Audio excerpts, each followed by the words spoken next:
When I'm connecting with your father, I got to tell you, he was tough here in this world when I'm speaking to him. And I know that he had problems in multiple parts of his body when I'm speaking to him before his passing.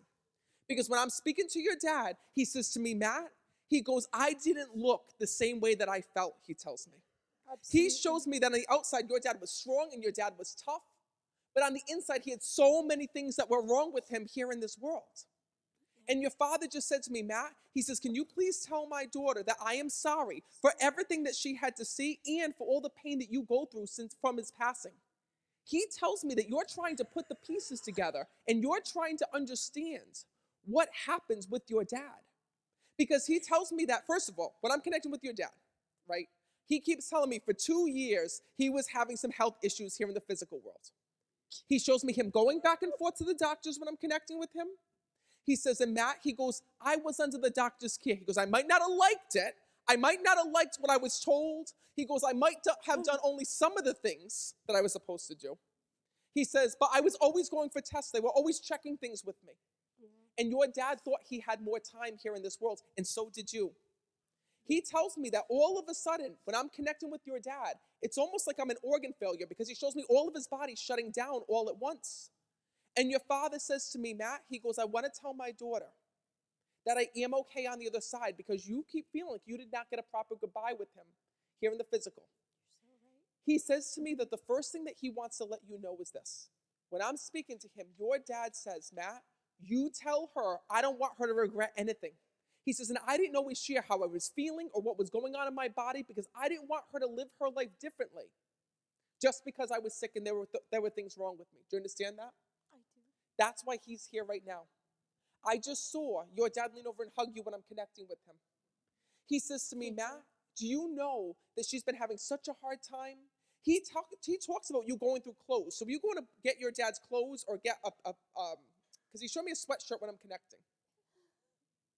I have his shirt on right now and I haven't told anybody that I'm wearing it. Shut the hell up. It's his shirt. So know that would be the reason why. Because he shows me this. I saw like all clothes being put out, and I see you like going and be like, should I wear this? Should I wear this? Should I wear this? You're so right, yeah. Hello, I didn't get a TV show by being wrong. I know, you're so right. Tell me that again, I'm so right. My wife needs to hear it. Somebody record it. You're so right. No, I'm kidding with you. It's his t-shirt that I never got to, I saw a picture of him wearing. Oh, perfect. Because when I'm connecting with him, he kept telling me about the sweatshirt. I thought he meant you kept the sweatshirt. But if you have that t-shirt on underneath, I have a t-shirt under shut the hell up. So you came here and you're like, I'm not going to tell anybody. We're going to see if Matt Fraser's real. I'm going to put on this t-shirt. I'm going to put this hoodie on. 1,000%.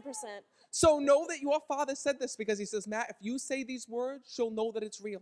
Absolutely. And you know what's so amazing is that he tells me this. You said you weren't sure if you were ready for him to come through, if you were ready to hear a message, because I know that your dad was not an easy person to talk to here in this world when I'm connecting with him. And because of that, you feel like you didn't get the goodbyes that you needed because when talking to your father, how cute, they keep giving it tissue after tissue after tissue. I'm savoring this one, thank you. Know that one of the things that your dad is telling me is he says, Matt, you need to let her know that I know how she felt about me. I know how much she cared about me. He says, and that even though the two of you used to go head to head with one another, and even though the two of you used to fight like dogs, he says to me, Matt, he says, she was my daughter. He says, and that's just how our love was. That's just how our relationship was. He's saying to me, Matt, he says, I did stupid shit sometimes, he says to me. And when I'm connecting with him, he's on the other side, and he's drinking on the other side when I'm connecting with him. Because he says to me, he used to get pissed when he used to drink here in the physical world. He says, no, that he's on the other side, he's drinking, and your father wants to let you know one thing.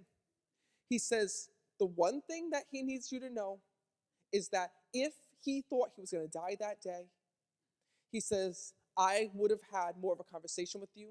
He says, I would have called you, I've done all these things. So don't hold yourself accountable, because every day he says to me that you battle with this through and through.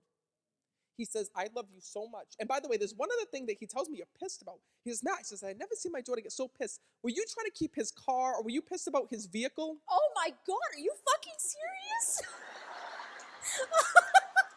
Honey, where the hell do you think you were coming to today? Oh my God. That's so funny. It's not funny. It's your life. I'm telling you what he's telling me. It's pretty messy, isn't it? He said to me, Matt. Jesus. Holy shit. What the? He says to me this. He says, listen, I don't want to make you upset, but I don't think you're getting in the car. It's okay. I saw your live drinking Moxie. That was his favorite freaking drink.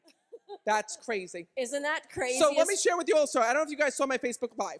So when I was a kid, I'd come up to New Hampshire and Maine because my dad was from Maine, right? And we used to go snowmobiling. My dad always used to stop at the New Hampshire liquor store for obvious reasons, because my dad had to stock up, right? So we could bring it back to Rhode Island. But anyways, we'd always stop and my dad would get me Moxie. And I haven't drank Moxie, haven't seen a can of Moxie because you can't get it in Rhode Island probably in like 12, 15 years. I get here today, go up to my dressing room, and there's one can of Moxie. I swear to God. So I go, where the hell did this come from? I had no idea where the hell it came from, right? So I'm like, this is awesome. I'm going to drink Moxie in New Hampshire. So then I go downstairs. I ask the guys in the back, I'm like, do you guys have any more of this Moxie? They go, yeah, we have a couple cans in the back. They go and they get it for me. So when I had my producer, my tour manager drink it, I know that your dad had to have put that there today. He did. Because that, I don't know who it was, the audio guys, that was his like private stash. Yeah. I don't know how it got in my dressing room, but one can did. So know that when you were getting all these signs from your dad, and you're the very first person that I'm talking to. Sorry. Yeah, we're going to charge you twice. It tastes awful. We're gonna charge you twice on the way out because you're being the spirit hog today. But know that one of the things is that's your dad's way of letting you know that he was here. All these signs were coming through for a reason, to let you know that you're not alone, that he is okay, and his soul is safe and at peace on the other side. Thank you. Can I come give you a hug? Oh, yes. Can you take a picture? I really hope that this helped you today. Thank you. I really hope that this did. And know that he's there with your dog. Oh, you're so welcome.